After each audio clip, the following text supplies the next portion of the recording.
Welcome to the Compiler Video and Magazine, your first and only video source for OS 9, 6809, and 68000 coverage, as well as the Color Computer community. This bi-monthly video produced by Digigrade Productions is here to cover the Color Computer community and OS 9 community in a way that no other magazine or newsletter has, with real product reviews, interviews, and the ability to take you where you can't be with the coverage of fests and Chicago area meetings.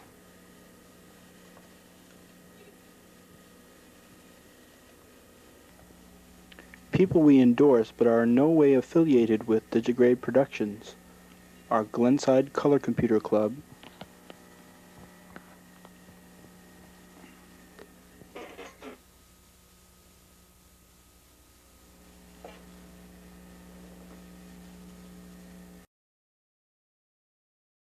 Subetha Software,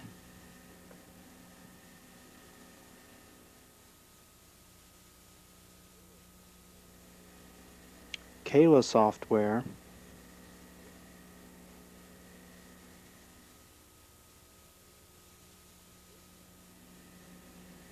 The Tape Company,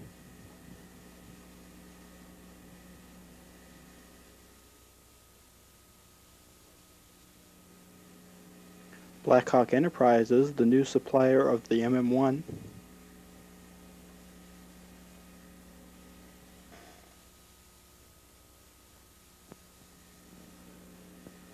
Hawksoft, Delmar, and of course, the people responsible for it all, the makers of OS 9, Microware Systems Corporation.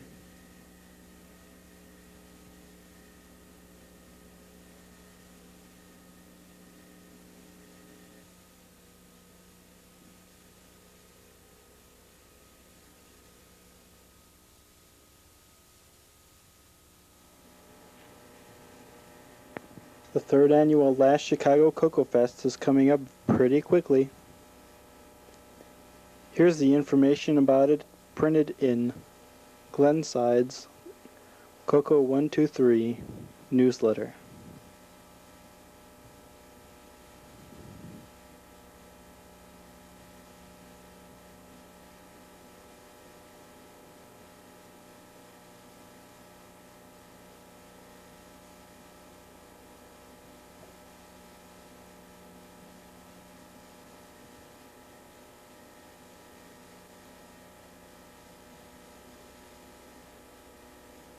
For more information, contact Tony Pedraza on Delphi or at this phone number.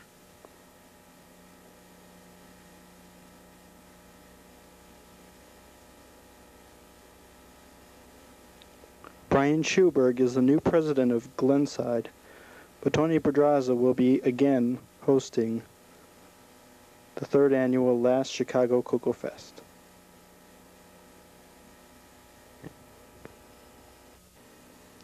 As well as support in Chicago from Glenside, there's also the OS 9 Users Group.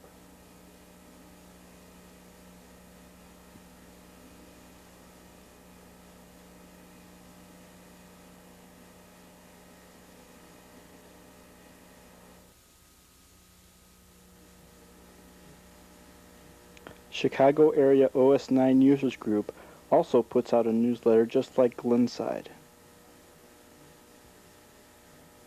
Here they're talking about their new magazine called NMI.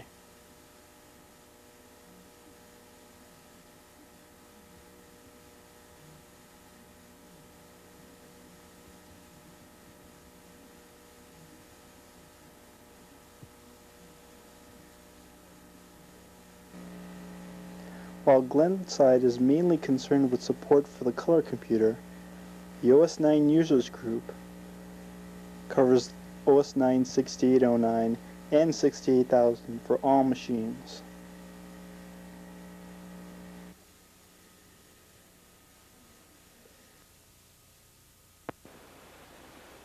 I want to take this time now to mention that you can get in touch with me, Dave Pellerito, at either Digigrade Productions, that's D-I-G-I-R-A-D-E Productions, 1325 West Lincoln Highway, Apartment 412A, DeKalb, Illinois, that's D-E-K-A-L-B, Illinois, 60115, or at telenet@delphi.com, T-E-L-E-N-U-T at delphi.com.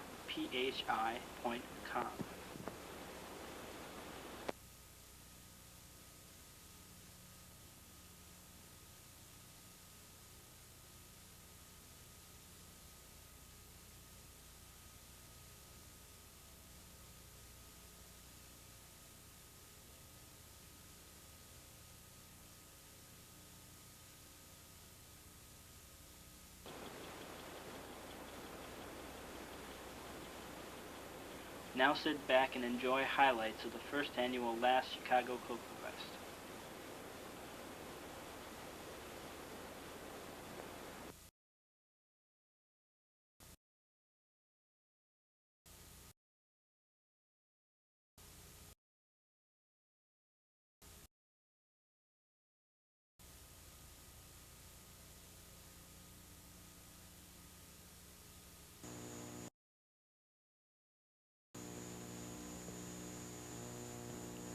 The first annual last CoCoFest was definitely something to remember. There was a late-night party with Marty that gave everyone a chance to mingle and have a good time. There was a tremendous turnout, a number of newcomers. It was an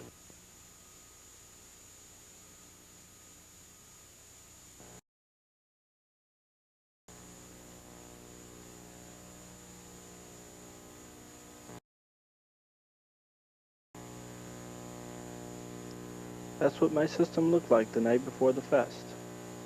I sold most of my peripherals to CoCoPro. They sponsored the fest at that time, and Dave Myers was responsible for continuing the fest tradition after Lonnie Falk and the Rainbow dropped the reins. There's a Delphi Mill, and we finally make it to the clubhouse inn.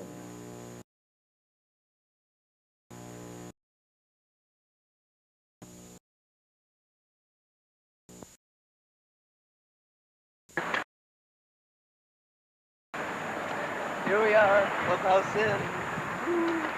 Clubhouse Inn, one of the best fest hotels ever. Were excellent. Joel brought his MM1 and I brought my Coco. Joel had just finished his new user interface for the MM1 and was prepared to sell it at the fest.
as usual, you can leave. One of the interesting things is that when CDs are played back, they're played back from the middle, starting out, which is very clever of them, because that way you can make the disc anywhere from this size to this size. What I'd like to do is to educate you a little bit on about the CDs and CD-ROMs and CDI, so that if you ever get into a discussion about this stuff, or an argument, that you can hold your own pretty well. Basically, of course, as you probably know, Philips and Sony came up with CDs. The idea of compact discs, well, actually, it started out with laser discs a long time ago, but the idea of a compact disc called visual data. Compact discs were first introduced in, what, 1980, 1981, along there, 1982, was compact disc audio. CD-ROM, which is the same thing, just used to hold computer data, was 1984, 1985. In 1985 and 1986, they announced compact disc interactive, or CDI, which is again just using the data. Now, the thing about CDs is the word compact disc is actually a trade name for a disc of this size laid out the way it is. These discs are made out of plastic. They're stamped from a nickel master, nickel-plated master. And then they're coated with aluminum. So they're not made out of aluminum, they're made out of plastic. They're coated with aluminum and then coated with plastic on top of that to form a seal. And what I was telling Frank a minute ago, what they used to do, and I'm not sure they have to do that anymore, what they used to do is they would stamp the same information on both sides. Okay? And then they would look to see which side, if one side was messed up or one side was worse than the other, and that's the side they would put the label on. So it may be possible if you've got this with no label on it, you can play either side and it would be the same information on it. What's on here, as I said, is little pits, and each transition is what they use to mean a bit on the thing. It's read by a laser beam.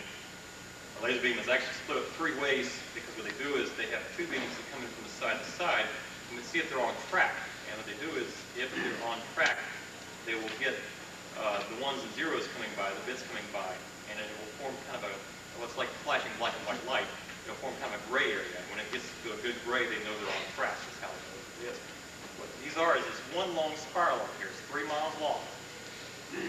One 3-mile-long spiral of data. The data is made up of what's called sectors, and the sectors, each sector holds about 2,300 bytes, 2,400 bytes of information. A lot of that's used for error correction information because errors are actually pretty common reading on these. So a lot of the information is used so the hardware can figure out the error and correct it before it gets to the computer. The disk is spun so that 75 sectors come by every second. There are 75 sectors a second. And so what that means is you need a constant angular motion. So it starts out spinning at about 500-600 RPM at the middle, and by the time it gets to the outside, it drops to about 350 RPM. And the same thing happens with the CLV style video discs on that too. As Frank mentioned, these hold about 660 megabytes of information. You can hold more by changing the way that the sector data is laid out. For instance, on CD-ROM, that you read about the PCs and Macs and everything, the data, each sector, even though it holds about 2,400 bytes of data, a lot of it's used for the error correction, so it drops down to a 2,048 byte, a 2K sector. So about 300 bytes are used for error correction. Now, the way you get more information, obviously, is you change the way the error correction is done and use less bytes, fewer bytes for error correction, and then you get more data on that. And that's what CDI does. CD-ROM sector is called a mode 1 sector. It holds 2K data. A CDI sector is known as a mode 2 sector, and what they do is they also hold either 2K data, but they can also hold up to 2,352 bytes of data by using smaller, a little bit less error correction. So they would use that for audio or for graphics or something that would not be terribly critical. They would use for program code, but they'd use for something where if you got a dot wrong, you won't notice on television. So by doing that, of course, you've got an extra 300 bytes out of each sector. And you've got on the distance. So that somebody was asking about how that IBM was saying get 700 megabytes or something. That's the way you do it is by using Mode 2 sectors. Which brings up the question about CD-ROM XA, which you may have heard mentioned. XA stands for, well, the X comes from the second letter in extended architecture. Well, it's easy for me to say it. And what they did was CDI, because you got the Mode 2 sectors, and it does two things for you. One, of course, it gives the data in quicker. You're getting more time, and you get more data on disk. And CDI also, the hardware that plays it back is special because instead of having to use all the bandwidth as you read back the disk to get the CD audio, 16-bit, the digital audio quality, they have a compressed form of data and a processor that will take that and drop it out almost CD quality, so close that a lot of us would not be able to tell the difference. And that immediately allows you to use only half the space, only half the bandwidth for audio, and the other half you use for data. So you can actually be loading in an animation or video or graphics or even sound data to play back from memory while you're playing automatically, while it's continuously playing near CD audio. Well, of course, that's kind of cool for multimedia, which is the big buzzword these days. So that's why CD-ROM XA was created, so that IBMs, Macs, and other machines that could also have these kind of capabilities. So CD-ROM XA allows the two things: the Mode 2 sectors and well, at least in some cases, it includes the audio decompression and playback on there also. Now, the reason why CD-ROM XA is becoming another big buzzword these days is because of Photo CD, which is due out, next month or within weeks. And how many of you have heard of Photo CD? You read about it tonight? Okay, Kodak plans to make available. What you'll be able to do is take your 35mm slides, and actually now they got Polaroid in there, so you can take an instant prints also and have them scanned onto a disk. And what they're saying is you can scan in up to 100 photos on disk. That's not really true. Actually, you probably get more like 200, 250, but they won't say that because Kodak's smart. They will just say 100, and so just in case, you won't be discouraged that you can't get the full things. Now, what's important is the Photo CD disks. The sectors are Mode 2. All the current CD-ROM drives out there that you see from Mac PC, whatever, are only Mode 1 capable. So coming out this fall, coming out right about now, as a matter of fact, are what a lot of people are calling CD-ROM XA drives. Things are lacking in the audio capabilities, but the main thing is they have the Mode 2 sector capability, the largest size. And that's what Kodak is using. So to read back Photo CD discs on a regular computer, you will need a Mode 2 drive, which is just now coming out. Or you can use them on CDI player, which of course has Mode 2 capability. I guess that's about now that I've totally confused you on that. Okay, the main thing is you have sectors. Each sector holds all compact discs are exactly alike physically. The sector size, the way the tracks are laid out.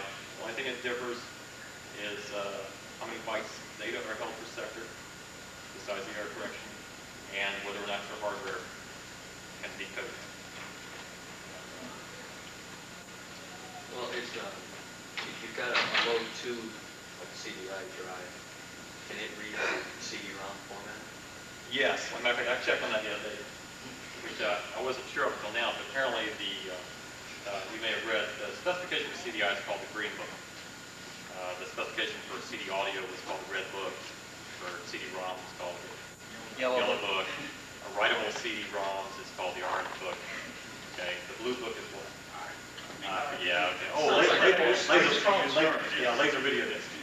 Sounds like Postbook too. Yeah, it does. So, anyways, the Green Book specification I just found out the other day does say that even the base case players, the lowest case players, should be able to read Mode 1 things. Now, here's the biggest problem is course, a lot of people think they'll be able to miss and saying, well, can I hook one of these players up to my computer and use it as a CD-ROM drive? Well, no, because it's meant to be used as a standalone entertainment device. CDI actually bears more resemblance to CD audio players than to a CD-ROM drive, because in both cases they're meant to be standalone, and you would no more think about going down and buying a fancy audio CD player and hooking up to your computer than you would a CDI. So they actually have different purposes. However, God, so many people ask that question. I read this the other day that Phillips in England said something about it. I've read commentary on this in Computer World. He gave a comparison that it would be like having a soap opera, only you get to pick how you want it to go, and even the type of version you want, whether you want children, a regular adult, or adult version. And it's just That is possible with this. Part of the project, yeah. Part of the problem in discussing this is that we do keep giving examples like that one, like the one I gave about. Yeah, that one. That one. Yeah.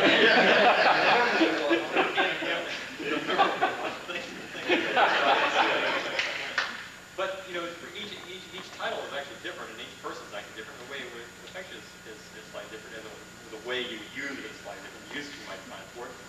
One of the examples I like to give, and let's try to remember this one, is about I think there will eventually be, or soon will be, a title on home repair with Bob Villa. And you know, with your portable little CDI player, which you assume is as common as a calculator almost, what do you say? You could take it back to your, instead of just looking at the book, you can take it back to your bathtub or whatever, look at it, and you would click on your home, click on the bathtub, click on the faucet, get the exploded view.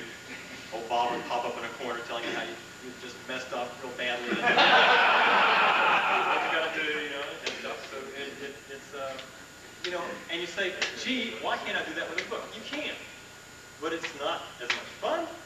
It's not as detailed. It's not as, if you wanted to look up different types of washers, you would all of a sudden have to flip through the book or whatever, whereas you can click on the washer and get a menu and all like this. It's bringing kind of power to you. It's just a shortcut. It's a tool like calculators or anything else. It's better than whatever came before. Ken wants to talk. Yes, Ken. Anyway, now what we're doing is bringing the people that used to movies and television and putting them into interactive media. So eventually probably we're going to have somebody figure out how to do close-ups with this one, like they did with That's true. That's the other thing. Somebody's going to find out how to use it to do what it's supposed to do instead of what they did before. Exactly. Who is it? James, you would know. Who was it who said that all new technologies use the old technologies? I don't know. It might have been. It might have been McLaren. You know, like for instance, as you say, the first movies just acted like you were an audience in the play. And so they took what was known. And the first television shows, if you remember, were just plays, films, and plays again. And each time it takes a little while before they discover the new limits and new different things, or non-limits you can do with these with the new media. By the way, when we talk about film, I gotta mention like Citizen Kane. You see, what it was famous for was it was one of the first movies to show like shots from below the, looking up at the actor, shadows, all sorts of stuff. I mean, he introduced 24 new techniques that nobody had ever thought of before. And there's going to be people like that with these and with computers and whatever, of course, that will make a breakthrough that everybody else goes, oh gosh, yeah, Didn't Sony come out with a booklet? Now, yeah, Sony has Bookman. A booklet that takes a CD. I think they call it a booklet. That takes a small CD that has books on it, but not action or anything like that. But they call it a booklet, so who knows? Maybe they'll come out with a CDI maker. Well, they do. Maybe you should look for it. Somebody give them one of these. They do. Sony and several others have already shown for it. And there are two examples that might show some of what James you were talking about. The first one is the Smithsonian title. It's a bit like a slideshow, if you will. You do get a chance to get some close-ups of some things and pan around. There are a couple of little examples of some interactivity involved.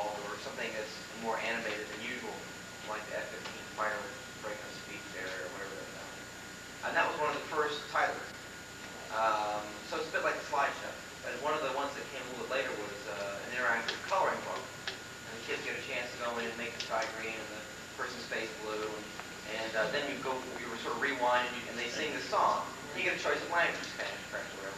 So it's a little more interactive. It doesn't use like TV, doesn't use it like it's not like a slideshow. So as they go along, they learn more. They learn more and more features. You know, we keep talking about all this fin stuff, and just bring it back to me the first time I got the pocket electronics, and there it was, MIT's computer, okay? And the first computer kit, you know, I looked at that and said, man, you know, that's something I'm going to be able to use. My brother asked me, what? I don't know. And, you know, the first things that a lot of people thought was, okay, well, I want a digital clock, I'll just program a digital clock. And this is really actually where I get into computers. I built me a 1802-based CPU, Cosmic Elf, and Popular Electronics, okay? It says, man, I can't afford all these parts for the kids, you know? And the main idea was I could do electronic projects, we just program it. Well, that never happened. But it was the idea, you see this technology reference, and you see this, you realize there's a great potential, but it's so different than what you're looking at that you can't see what the potential is. Whoever at the MIT, he has 256 bytes, you know, and say we're going to have video games, Sega Genesis, CDI. Nobody. And if somebody did, nobody would believe it. And this is what we're getting at, and it makes it hard to explain on CDI and the interactive what it is. We have a start of a new technology or something that is based on technology we already have, but it has this potential to grow in so many ways that we can't foresee at this time. And we've been talking about that. But I thought that was a good example because, you know, we're welcoming computers, you know, and it's a lot. Yeah, it's neat. What can we do with it? Well, it's going to do a lot.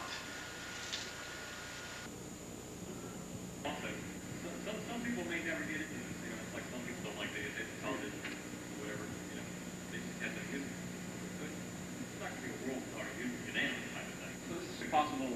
It's going to be kind of like the monolith that showed up in 2001. Yeah. You know, and all we got to do now is touch it. Okay, and wow. Well,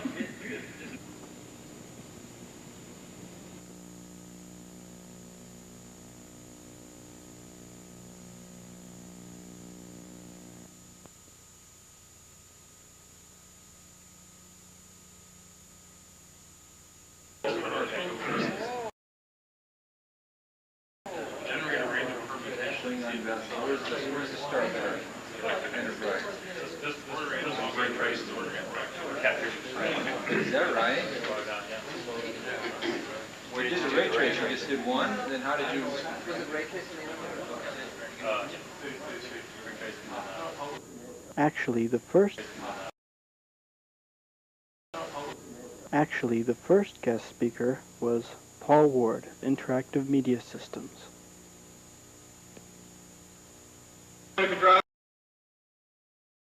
But I am not your main speaker this morning. It is Paul Ward. I have an anecdote about Paul Ward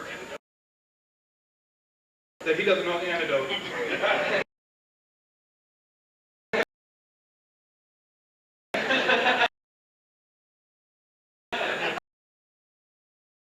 That he doesn't know about. I forgot, so we're not going to hear it anyway. So at this time, I'd like to welcome Paul Ward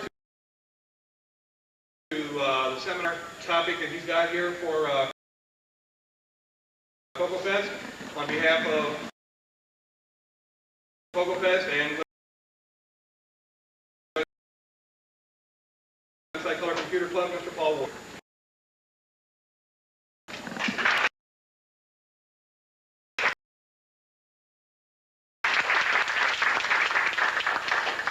Thank you very much. I can't wait to hear what the antidote is. Let's see if what I want to accomplish here, and we have a lot of stuff we can cover. I could talk for hours on MM1. I want to talk about what we're going to do in the future, both with interactive media systems and with the MM1. And that really is the second half of the talk. I really need to give you some background on what we have done and what we've done wrong too, and what we're doing to build on the things we've done right and fix the things that we've done wrong. Okay, to start off, 2 years ago, we introduced the MM1 prototype in Chicago.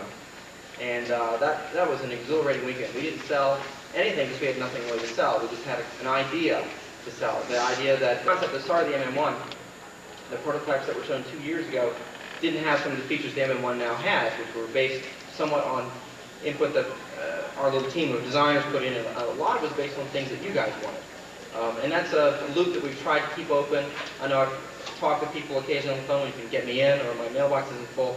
I do try to ask folks what they'd like to see, or what do they like about it, and what kind of software they'd like to see, or whatever. So we do get feedback, and I write the stuff down on my hard drive, and every 3 or 4 months when we have to do some revisions or make some plans, I look at all that stuff. So that kind of feedback has been going on from the beginning, and I wanted to keep it going on, and that's part of what we're doing here. Let's see. Now, the good things that we've done is we've negotiated some software contracts that are very good, like the Quick Basic thing. I've had at the booth a manual on the Quick Basic that we've contracted for with exclusive under OS9 for that. It'll take some time to get the product out because it's going to cost us $15,000 to $20,000 to get it ported. It's a fairly extensive project because what you have to port is the whole environment, the debugging environment, and so on. And it's not trivial to do that. But the nice thing about Quick Basic is not only will give you some access to PC Quick Basic things, letting you cross-develop for PC and MM1 or whatever, but there are a lot of applications that exist out there for both Unix systems and for PCs that can be ported rapidly once this development environment is in there. So not only will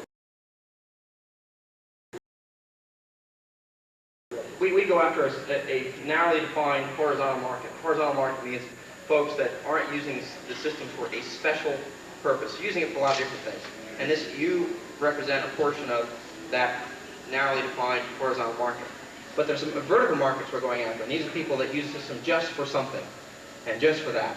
You know, word processing, that's what a PC really is a word processor for the masses. It's a typewriter. So in a sense, the PC really is not a horizontal product, because most people just use it to write letters. But when a developer develops for an MM1, he or she knows that they're going to have stereo sound capability, that they're going to have certain kind of graphics capability, that people will have the ability to use a mouse, and all these kinds of things help the developer make decisions about what features to include. And what that means to you guys is because they know all these features are built in, they can take as much advantage of them as possible. So not only do you get to use the full features of the system, but also because of the variety of stuff we put in here, you're going to be able to enjoy the same kind of computing that people who buy expensive multimedia PC computers do. You know, these multimedia PCs have, they do. We started, it's a little over ago, we started shipping MM1s in earnest. We had a problem, then I'm getting to the problem section here, with getting the correct chip from Western Digital. And a lot of you have heard this story, but I'm going to go through it real quick because it's a comedy. If it weren't such a nightmare, it'd be a comedy. It's one of those things that's a nightmare and a comedy, you know. Western Digital has a part for our SCSI host adapter called 33C93. And the correct max in our manufacturing parts list, which is about 6 pages of incredible detail, Western Digital sent us the wrong part. We made up a lot of boards with that part soldered in. And boy, was that a nightmare. It was the wrong part. It broke the good feature that we had. Carl Kreider spent probably 4 months trying to work with Western Digital to get a software workaround. And I think there were some cabling things he had to do too. It was a mess. It was a kludge. And I wouldn't right part. It came back. To make a long story short, 8 months later, we were starting to get the I/O boards out with the correct part. And I think I feel comfortable blaming Western Digital for most of that delay. However, there's been a trickle effect. Like when you go down the highway, and like 2 hours before, someone hit a dog, and people start slowing down looking at the dog, you know? And so there's this little section of highway where everyone slows down. They don't know why, because the dog wasn't hurt. He's walked off 2 hours ago. But there's still this accordion effect, you know? Well, we've been experiencing an accordion effect for quite a while from this Western Digital problem. It costs us money, it costs us time. We actually had a nice full staff of 5 people at the time this happened, but it cost us like $100,000, a lot of which came out of my own pocket.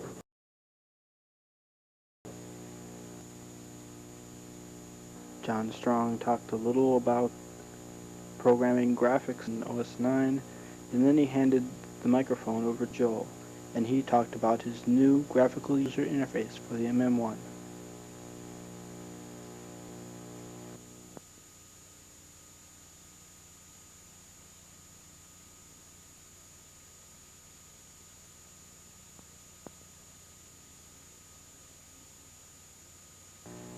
Joel explained how his program uses a parameter box to drag text files or program.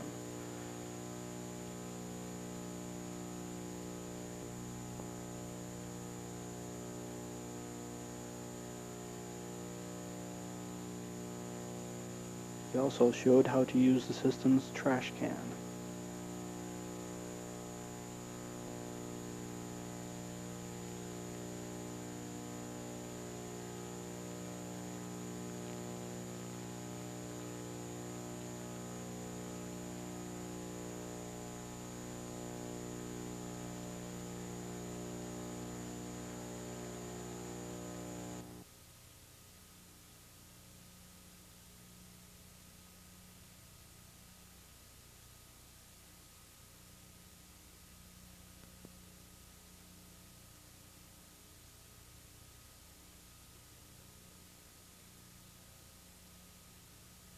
Here's some more footage of FGUI.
Here's some more footage of Right Right.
OS 9.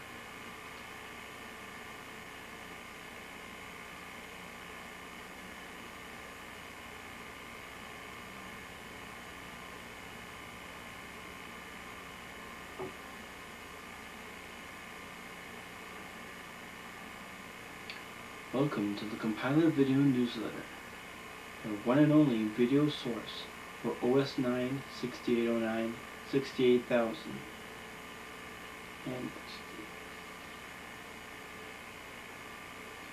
welcome to the Compiler Video Newsletter.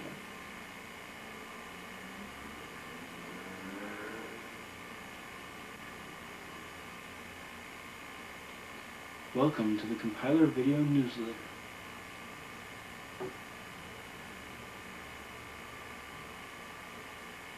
Magazine. Welcome to the Compiler Video Magazine, your one and only video source for OS 9, 6809, 68000, and 68000.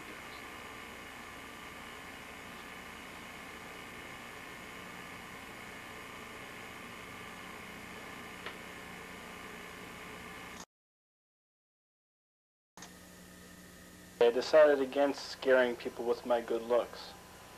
the newscaster format was definitely out, and now I'm narrating.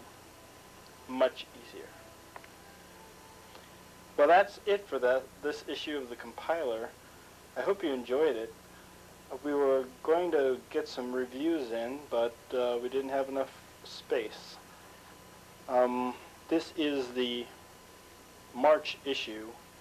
It was going to be the February issue, but little problem with Sears. Ended up with VCR that didn't come in for another month, and free repairs. Next issue of the compiler will feature reviews on Ethagui and Right, plus freeware demos that I really haven't thought about yet.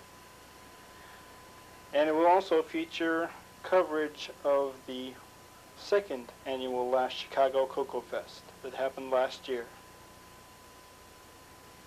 Bye for now. Enjoy OS 9.